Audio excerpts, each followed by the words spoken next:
Students, welcome back to the channel study मिलर। और आपको पता है कि मैं आपका करा रहा हूँ बीएससी सेकंड सेमेस्टर केमिस्ट्री। और केमिस्ट्री में हम लोग जो वो क्या आपकी bio organic and medical chemistry, यही आपकी वो क्या है बीएससी सेकंड सेमेस्टर में। ठीक है, ये हम लोग डिस्कस कर रहे हैं। बाकी मैंने आपको मैथ्स करा दिए, सब कुछ करा दिया है। आपको बेसिकली प्ले स्टोर में जाकर चेकआउट करना है, या आप कोई भी चैप्टर का नाम लिख के आगे स्टेटमेंट टाइप कर दीजिए, आपको मिल जाएगा। ठीक है, अब देखो चैप्टर फर्स्ट हमारा केमिस्ट्री ऑफ कार्बोहाइड्रेट चल रहा है। केमिस्ट्री ऑफ कार्बोहाइड्रेट्स, इसमें हमने देखो लेक्चर 1 पढ़ लिया है, लेक्चर 2 पढ़ लिया है, ठीक है, और लेक्चर 3 पढ़ लिया, लेक्चर 4 पढ़ लिया, और हम लेक्चर 5 या पार्ट 5 की आज हम लोग बात करेंगे। ठीक है, इस पार्ट 5 के बाद मैं आपको 2 वीडियो, ठीक है, जिन बच्चों का इस बार बीएससी सेकंड सेमेस्टर में क्या है ऑब्जेक्टिव है, तो 2 वीडियो में आपको ऑब्जेक्टिव क्वेश्चंस की दूंगा। ठीक है, तो वहीं से आपको ऑब्जेक्टिव क्वेश्चन मिल जाएगा, आपको कहीं इधर उधर भागने की आवश्यकता नहीं है। तो आप वहां से अगर ऑब्जेक्टिव क्वेश्चन को पढ़ लेंगे, आपको वहीं से मिल जाएगा। तो इस बात से बिल्कुल टेंशन ना लो कि सर कैसे होगा, तो मैं आपके साथ हूँ, मैं आपका पूरा कराऊंगा, सो आप नो टेंशन रहिए। ठीक है, अब चैप्टर लेक्चर 5 के हम लोग स्टार्टिंग करते हैं। ठीक है, तो केमिस्ट्री ऑफ कार्बोहाइड्रेट्स आपका चैप्टर है। ठीक है, इसमें हमारी एक हेडिंग है इंटर कंजर्वेशन ऑफ ग्लूकोज। ठीक है, हम ग्लूकोज को कैसे हम कन्वर्ट करते हैं, कैसे उसका कन्वर्जन करते हैं, कैसे उसमें बदलाव करते हैं, कैसे उसमें चेंजेस हम करते हैं, ये हमको वहाँ पे पढ़ना है। देखो, ठीक है, देखो कैसे करना है, समझो बात को। पहला है पॉइंट हमारा lower aldoses into higher aldoses. तो हम लोअर एल्डोज को हायर एल्डोज में कैसे बदलते हैं, ग्लूकोज के ही पार्ट से ही एल्डोज ग्लूकोज आपको मैंने पढ़ाया था सब।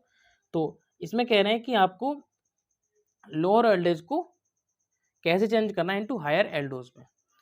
तो देखो, इसे चेन लेंथिंग भी कहते हैं, तथा ये परिवर्तन किलानी फिशर सिंथेसिस, ये आपको याद रखना है, किलानी फिशर सिंथेसिस के द्वारा होता है, तथा इसमें एल्डोपेंटोज या एर्विनोज का परिवर्तन एल्डोहेक्सोज या ग्लूकोज में किया जाता है।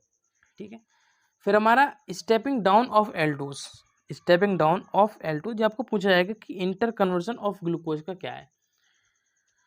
ठीक है, तो रफ मेथड के द्वारा, कौन सी रफ मेथड के द्वारा हायर एल्डोज का परिवर्तन लोअर एल्डोज में किया जाता है। ठीक है, इस विधि में ग्लूकोज का ऑक्सीकरण या ऑक्सीडेशन ब्रोमीन जल के साथ कराते हैं, तो ग्लूकोनिक एसिड।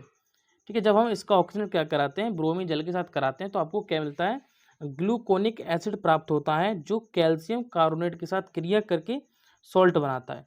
ये फेंटोन रिएजेंट के साथ ऑक्सीडेशन पर कीटो कंपाउंड देता है। ध्यान रखना इस बात के लिए, ये फेंटोन रिएजेंट के साथ ऑक्सीडेशन पर क्या देता है, कीटो कंपाउंड देता है, जो डिहाइड्रेशन पर डियरविनोज देता है। ठीक है, तो इतना पॉइंट आपको याद रखना है। ओके, अब देखो, फिर थर्ड पॉइंट हमारा है conversion of glucose into fructose. आपको ग्लूकोज का फ्रक्टोज में कैसे कन्वर्जन करना है, ये आपको उसकी हेडिंग लिखनी है। ग्लूकोज और फ्रक्टोज एक दूसरे के क्या है, फंक्शनल आइसोमर होते हैं। क्या होते हैं, फंक्शनल आइसोमर होते हैं।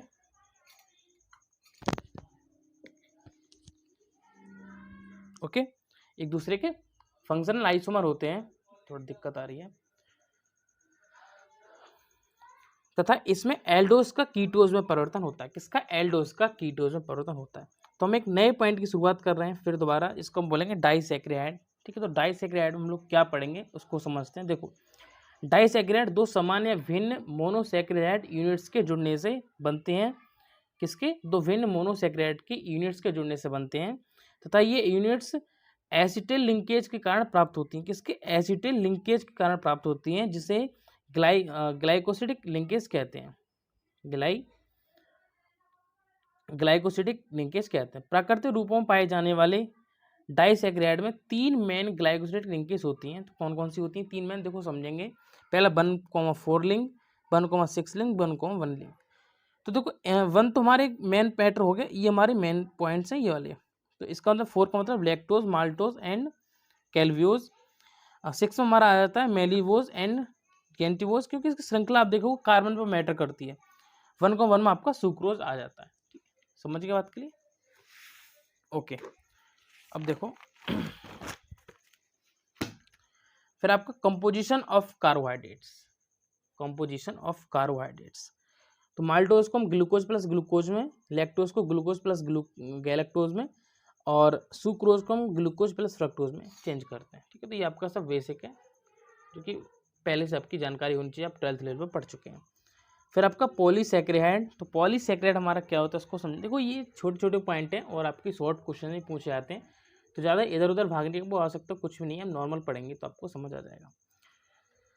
देखो इसमें पहला पॉइंट आपका स्टार्च, तो स्टार्च असंख्य ग्लूकोज यूनिट से मिलकर बना होता है। याद रखना कि स्टार्च हमारा असंख्य ग्लूकोज यूनिट से मिलकर बना होता है।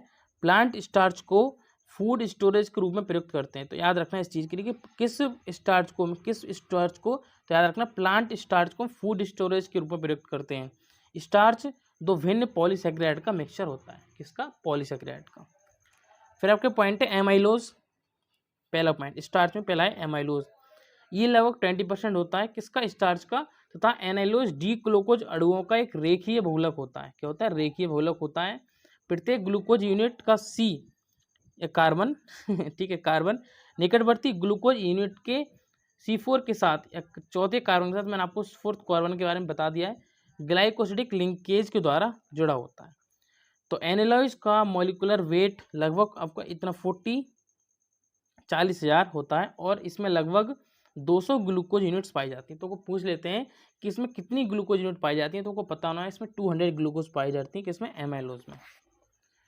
ठीक है, तो एमाइलोज हेलिकल स्ट्रक्चर रखता है, किसका, हेलिकल स्ट्रक्चर, इसको हम इस टाइप से बना देंगे। तो एमाइलोज वाटर सोल्यूबल होता है, इसको ही पॉइंट हमारे याद रखने वाला है जो कि ऑब्जेक्ट में बहुत इंपॉर्टेंट है। तो ये एमाइलोज एंजाइम के साथ आंशिक जल अपघटन पर माल्टोज देता है। सेकेंड हमारा एमाइलोपेक्टिन, ये ब्रांच चेन पॉलीमर है, ब्रांच चेन पॉलीमर है जो लगभग 106, ठीक है, 10⁶ डी ग्लूकोज, ठीक है, 10⁶ डी ग्लूकोज यूनिट से मिलकर बना होता है। इसे भी एमाइलोज के समान अल्फा 1,4 ग्लूकोसाइडिक लिंकेज होती है, परंतु एमाइलोपेक्टिन में अल्फा 1,6 ग्लाइकोसाइडिक लिंकेज भी पाई जाती है। ये वाटर में अविलय होता है, किसमें, वाटर में अविलय होता है। तो आगे देखेंगे, यहाँ पे देखो आप, ये आपके यहाँ पे चैप्टर लास्ट है, सेलुलोज पे आपका चैप्टर क्या हो जाएगा, लास्ट हो जाएगा। फिर आपकी क्या रह जाएंगी सर, फिर हमारी रह जाएंगी पॉइंट्स हमारे जो OMR सीट के लिए ऑब्जेक्टिव क्वेश्चन वो हमारे रह जाएंगे, तो वो मैं आपको कराऊंगा, टेंशन मत लो। तो अधिक मात्रा में सेलुलोज एक पॉलीसैकेराइड है तथा ये पृथ्वी पर, ठीक है, अर्थ पर पाए जाने वाला ऑर्गेनिक कंपाउंड है। ये कलरलेस स्वादहीन रेशयुक्त पदार्थ है। ये एक नॉन रेड्यूसिंग एजेंट है तथा ये जल अपघटन पर डी ग्लूकोज देता है। क्या देता है, जल अपघटन पर डी ग्लूकोज देता है। तो नेक्स्ट पार्ट हम क्या, 2 पार्ट इसके नेक्स्ट और लाने वाले, जिसकी लिंक आपको डिस्क्रिप्शन में मिलने वाली है। उसमें हम लोग ऑब्जेक्टिव क्वेश्चंस को सॉल्व करेंगे, नो टेंशन रहो, बिल्कुल सब मैं आपको कराऊंगा, पेपर आपका कहीं से कहीं तक बाहर नहीं जाएगा। तो आज हमने लगभग चैप्टर फर्स्ट को क्या कर लिया, कंप्लीट कर लिया है।